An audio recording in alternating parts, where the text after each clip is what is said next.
de nombreuses pages culturelles dans vos quotidiens nationaux et régionaux. Mais là, c'est une idée fixe ce matin. Il y a un truc qui lui a plu, ça. C'est incroyable, cette histoire. Là, l'histoire que vous allez nous raconter. Sportifs. Bah oui, non, parce que tous ceux qui aiment le sport et le rugby, principalement, se demandent s'il y aura un nouveau stade de rugby. On en parle depuis des années. Regardez, ça, c'est le Parisien. Est-ce qu'il y aura un nouveau grand stade de rugby en région parisienne ou pas du tout? Est-ce qu'il y aura une biscuiterie à la place? Parce que figurez-vous que... c'est vrai que ça... C'est pas tout à fait la même chose. C'est un vrai problème. Ah non, si on aime le rugby. Alors, qu'est-ce que c'est que cette histoire? En fait, ça se passe à Ris-Orangis dans l'Essonne, c'est-à-dire le sud de la région parisienne, endroit où la fédération de rugby veut implanter le futur grand stade pour le ballon ovale. Donc évidemment, tous les gens qui aiment le rugby veulent qu'il y ait ce grand stade. Eh ben, des associations locales sont contre parce que ça représente plus de 100 hectares. Et en plus, dans ce stade, il y aurait au maximum que 1 ou 2 événements par mois. Donc, il serait plus intelligent, estiment les opposants, de faire autre chose. Pourquoi une biscuiterie bio en plus? Parce que c'est un projet qui ferait des emplois. Le bio marche très bien en ce moment, plus 20% depuis le début de l'année.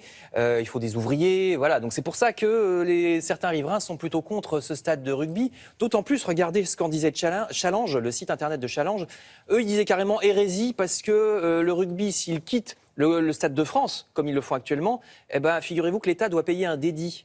Si le rugby s'en va du Stade de France à Saint-Denis pour aller dans un autre stade, il y aura moins d'activité au Stade de France et on doit raquer. C'est ça le problème. Donc voilà, si vous aimez le rugby, intéressez-vous à cette histoire qui se passe donc en banlieue parisienne, dans l'Essonne, et dans le Parisien et dans le Challenge. Alors toujours à propos de la banlieue, toute autre chose, article très intéressant, c'est toujours dans le Parisien aujourd'hui en France à propos de la Seine-Saint-Denis, voyez le titre, le 9-3 prend la parole. Il s'agit d'une émission qui passe sur France 2 ce soir à propos donc de la prise de parole. Ils sont allés tourner dans les quartiers difficiles en Seine-Saint-Denis où il y avait un concours du meilleur orateur façon homme politique ou avocat. Les jeunes faisaient un concours de celui qui parlait le mieux et c'est très important. Voyez encore cet article dans Télérama, c'est important parce que dans ce genre de quartier, il y a parfois une pression sociale qui pousse à mal parler au contraire. Si vous parlez trop bien, vous êtes un bouffon, vous êtes le premier de la classe. Et au contraire, pour certains jeunes, si vous connaissez que 50 mots que vous grognez en crachant après la phrase, là au contraire, c'est valorisé, voyez-vous ? Je le fais bien. C'est une spirale de l'échec. Je n'avais pas été dans le froid. Non, je connais quand même quelques banlieues ouvrières de l'Est de la France. À Metz ça aussi bien. Oui, en Lorraine.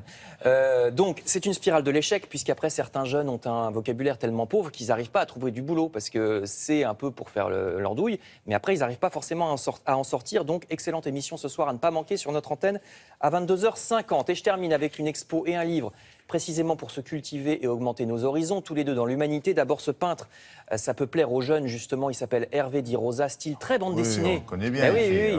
Des couleurs très vives, peintre contemporain, puisqu'il est né en 59. Alors ça, c'est près de la Bastille. Il est né à Sète, et c'est lui qui a fait le Miam, évidemment. Voilà, je vois Sarah qui trépigne. C'est lui qui a fait... on y va une fois par an. C'est lui qui l'a fait. C'est remarquable. À Sète, donc dans l'Hérault. Si vous voulez voir ça, c'est à Paris, près de la Bastille. C'est jusqu'à fin janvier à la Maison Rouge.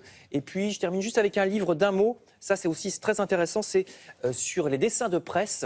C'est un livre qui s'intéresse plus particulièrement à 2 dessinateurs qui s'appellent Bess et Faujour. Là, regardez, je voulais juste vous montrer ce dessin. C'est une petite fille. Alors, la dessinatrice est féministe. La petite fille est en super-héros. Elle dit « Mais pourquoi, maman, tu as mis ta cape à l'envers ?» Puisqu'évidemment, c'est un tablier pour faire les tâches domestiques. Donc, si vous voulez acheter ce livre, c'est aux éditions Iconovore et l'article dans l'Humanité. Merci.